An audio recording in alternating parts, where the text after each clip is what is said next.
The end of the year is finally here, so I thought I'd go over some of my favorite photography accessories that I either bought this year or just use a lot. And since Christmas is coming up, these could be some good stocking stuffers for either yourself if you're a photographer or any photographers that you know. So the first thing we're going to start off with is something that I bought pretty early on in the year. I got this from B&H because someone gave me a gift card to them last Christmas, and then I just used this to buy in like early February. But this is a Hoya Star-Crossed filter. So this is, just like regular filters, you screw it onto the front of your lens. But the difference between this one and others is there are lines across the filter in horizontal and vertical directions. So when you have a light in your subject that you're photographing, instead, sometimes getting, the harsh light, instead of the light, it would be like a little star on the light as well. So this is a 4x1. So for the 4x1, the little star that the effect that on the light it's just like a little cross, hence the name star cross filter. But then there's also a x6 one and a x8. And basically, the higher you go, the more points you have to your star. So, the x6, you'll have a 6-point star, and then the x8, you'll have an 8-point star. But I just decided to go with the x4 because I thought, having a 6 and an 8-point star on my images would just be too distracting, and I didn't want that.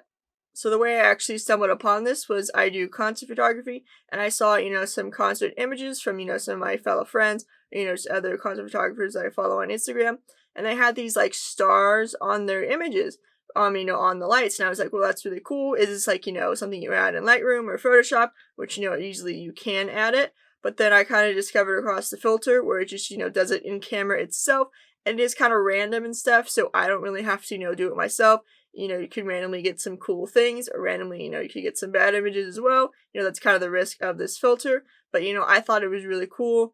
So that is also, kind of why I also went with the 4 as well. Because, I mentioned earlier, the 6 and the 8 just would have been too very distracting on a concert image. But, this can also be used for other things. Like sometimes when I go and shoot images at night in the city, this looks good for that. I've also, used it in the studio before. So kind of get those nice reflections on like a bottle, and you get this like little star on it. So you can have, many different uses for this filter. Kind of just the main one that I bought it for was concerts, but, there's definitely anything you could do with this filter that you want.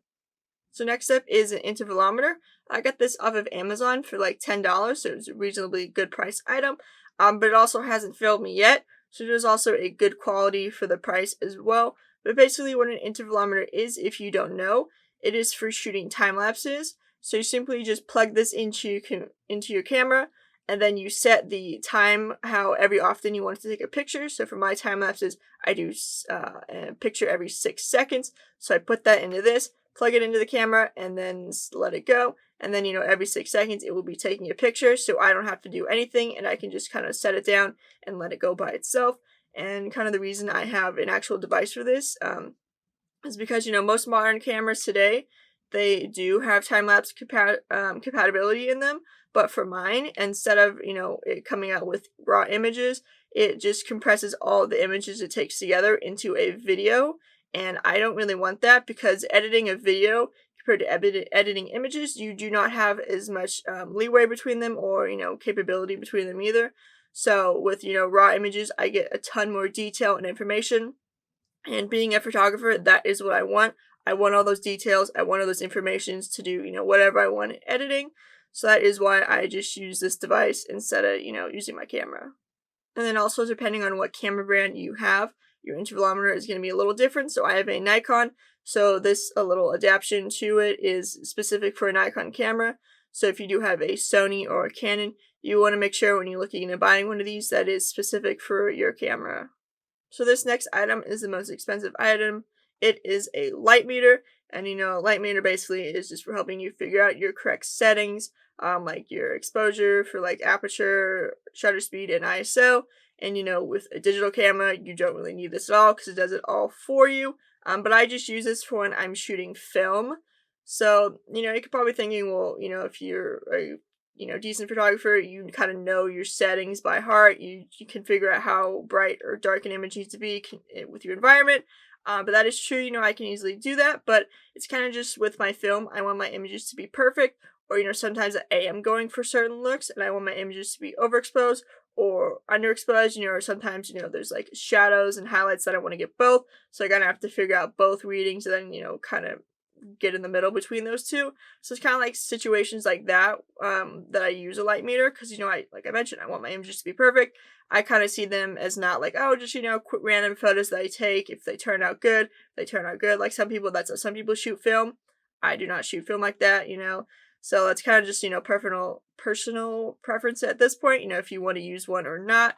But, you know, mine does have a little neck strap on it. So, you know, I can just quickly hold this up, get my reading. Oh, yeah, look at that. Put it in the camera, you know, and take a picture from there. But unfortunately, this is one of the lower end light meters that they make. But this has been discontinued, unfortunately. They do also make more advanced, higher up light meter readers as well. You can also, you know, get them for your phone. But the phone ones, I find they are not very accurate. So that is why I do stick to a physical one like this. Next up, we have this capsule clip from Peak Design. So basically what this is, it is a quick way to attach and detach your camera from the strap on your backpack. So this comes in two parts. So the first part is what you attach to the strap of your backpack, and then this part will go to the camera, and then you just push this button here, and then you slide this plate into this, and then it just locks in nice and tight, so your camera is not going to go anywhere where this thing is attached. Alright, so we have the capture clip attached to the strap of my backpack here. And then we have the plate at the bottom of this camera, and this is typically the camera I use for this as well.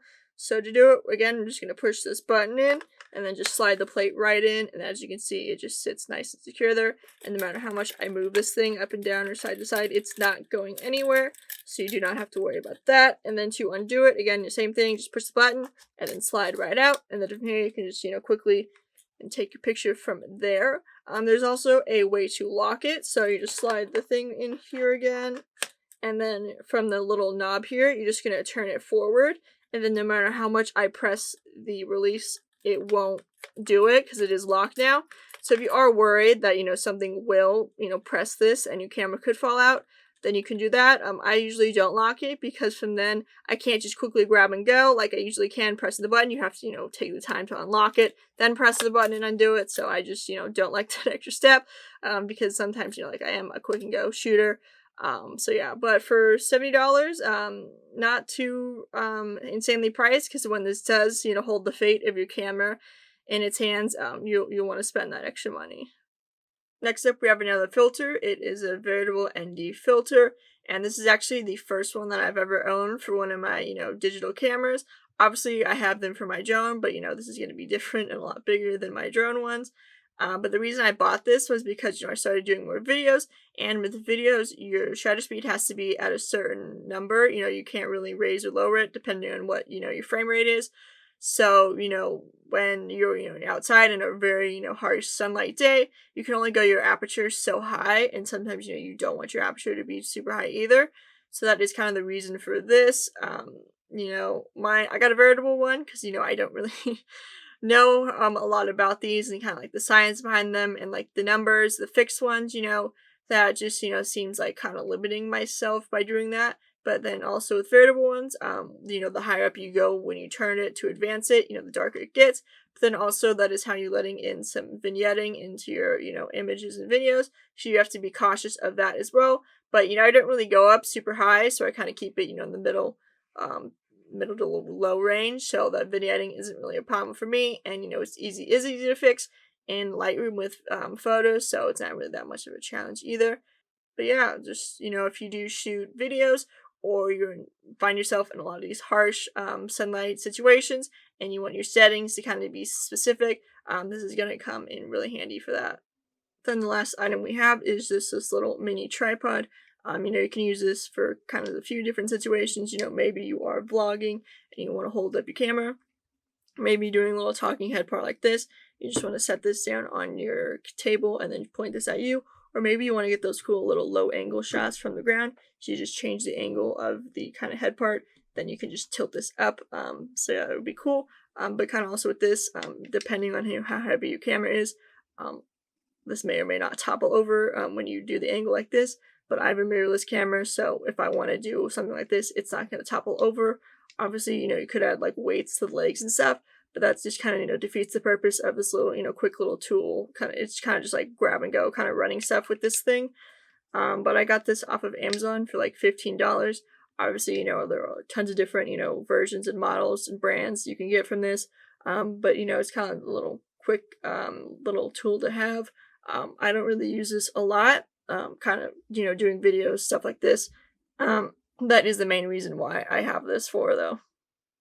Alright, so those are the 6 accessories that I used the most this year.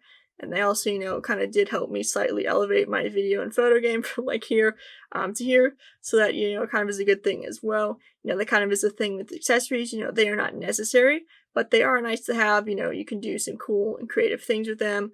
They can also, just help your everyday workflow. You can do things differently. Like, oh, I was doing it that way. This way is so much easier now with the accessory.